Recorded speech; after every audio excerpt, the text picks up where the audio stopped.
Madam പറഞ്ഞതുപോലെ ആ parcel പാർവതിയുടെ ഫ്രണ്ട്സിന്റെ കൊടുത്തിട്ടുണ്ട്. ഓ വെരി ഗുഡ്.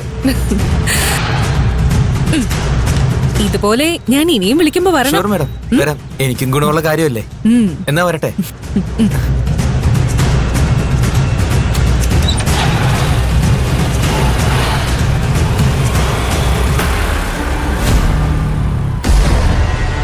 ഗന്ധർവന്റെ ഗിഫ്റ്റ് വന്നാൽ അമേരിക്കയിൽ നിന്നോ ഗൾഫിൽ നിന്നോ പാഴ്സൽ വന്ന സന്തോഷമായിരിക്കും പാർവതിക്കും ഫ്രണ്ട്സിനും ഒക്കെ.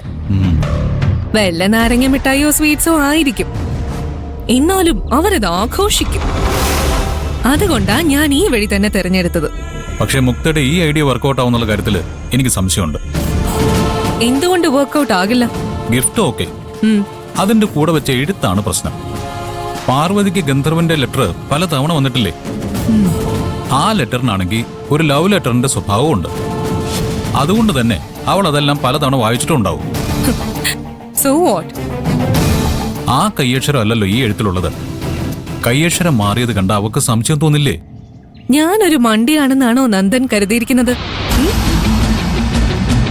ഇങ്ങനൊരു ഐഡിയയുടെ സാധ്യതയെ പറ്റി ആലോചന തുടങ്ങിയപ്പോ തന്നെ ഞാനതിന്റെ എല്ലാ വശങ്ങളും ആലോചിച്ചു. നമ്മൾ അയക്കുന്ന ഗിഫ്റ്റിനേക്കാൾ പ്രാധാന്യമാണ് അതിന്റെ കൂടെ വെക്കുന്ന ലെറ്ററിന്. ആ ലെറ്റർ കാണുമ്പോ അവൾക്ക് ചെറിയൊരു സംശയം തോന്നിയാൽ പോലും നമ്മുടെ പ്ലാൻ പൊളിയും.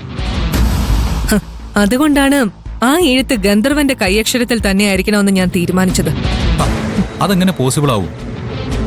എന്തെങ്കിലും കള്ളം പറഞ്ഞ് ഗന്ധർവനെ കൊണ്ടൊരു എഴുത്ത് എഴുതിപ്പിക്കാന്ന് വെച്ചാലും അയാളെ മുക്തയ്ക്ക് അറിയില്ലല്ലോ, അയാളെ ആർക്കും അറിയില്ല. എന്നിട്ടും പോസിബിൾ ആയില്ലേ? അതാണ് ഈ മുക്തയുടെ മിടുക്ക്. നീ ഒന്ന് തെളിച്ചു പറ. ഗന്ധർവൻ അവൾക്ക് അയച്ചൊരു പാഴ്സല് ഞാൻ ഒപ്പിട്ട് വാങ്ങിയതും ഓപ്പൺ ചെയ്തതും ഒക്കെ ഞാൻ നന്ദനോട് പറഞ്ഞിരുന്നില്ലേ?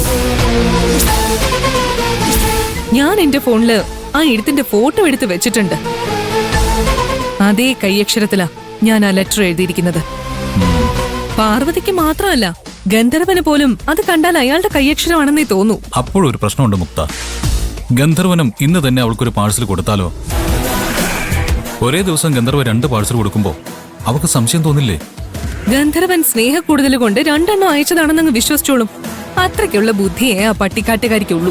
അവള് മാത്രമല്ലല്ലോ, എല്ലാ കഥകളും അറിയാവുന്ന 3 ഫ്രണ്ട്സും അവളുടെ കൂടെയില്ലേ? അവരാരും പട്ടിക്കാട്ടിൽ ജനിച്ച് വളർന്നവരല്ലല്ലോ മുക്ത. ഇഷ്ടം പോലെ തട്ടിപ്പും തരികടയും കണ്ടു വളർന്നവരല്ലേ? അവർക്ക് ആർക്കെങ്കിലും സംശയം തോന്നിയാ നമ്മുടെ പ്ലാൻ പൊളിയില്ലേ? അങ്ങനെ ഒരു സംശയം അവർക്ക് ആർക്കെങ്കിലും തോന്നുകയാണെങ്കിൽ അത് മാനേജ് ചെയ്യാൻ എനിക്ക് കഴിയും. ഞാനും ആ ഹോസ്റ്റലിലല്ലേ താമസിക്കുന്നേ.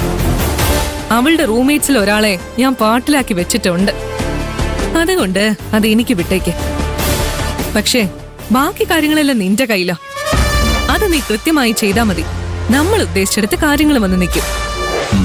ഞാൻ പറഞ്ഞു തന്നൊന്നും മറന്നിട്ടില്ലല്ലോ. ഇത്രയും കാലം മറഞ്ഞു നിന്നിരുന്ന ഗന്ധർവനെ ഒടുവിൽ നേരിട്ട് കാണാൻ പോകുന്ന എന്റെ സന്തോഷത്തിലായിരിക്കും പാർവതി നാളെ ഗാർമെന്റ്സിൽ വരുന്നത്. ഈ രാത്രി അവൾക്ക് ഉറങ്ങാൻ കഴിയില്ല. ഗന്ധർവനുമായുള്ള കൂടിക്കാഴ്ചയെക്കുറിച്ചുള്ള സങ്കല്പങ്ങളായിരിക്കും അവളുടെ മനസ്സ് നിറയെ. നാളെ എല്ലാവരും എത്തുന്നതിന് മുൻപ് അവള് കമ്പനിയിൽ എത്തിയിരിക്കും. അതാണ് ഒരു പെണ്ണിന്റെ മനസ്സ്. അതേ സമയത്ത് നീയും അവിടെ എത്തണം, അവളുടെ ഗന്ധർവനായിട്ട്. എനിക്കറിയാം മുക്ത, അവളോട് എങ്ങനെ പെരുമാറണം, എന്തൊക്കെ പറയണമെന്നും ഒക്കെ ഞാൻ പ്ലാൻ ചെയ്തു വെച്ചിട്ടുണ്ട്. Very good. ആ പാഴ്സല് കാണുമ്പോഴുള്ള അവളുടെ റിയാക്ഷൻ അറിഞ്ഞിട്ട് ഞാൻ നിന്നെ വിളിക്കാം. നാളെ നമ്മളെ സംബന്ധിച്ചിടത്തോളം ഒരു നിർണായക ദിവസം. മനസ്സുകൊണ്ടുകൂടി ഒന്ന് പ്രിപ്പയർഡ് ആയിക്കോളൂ. ഓക്കെ.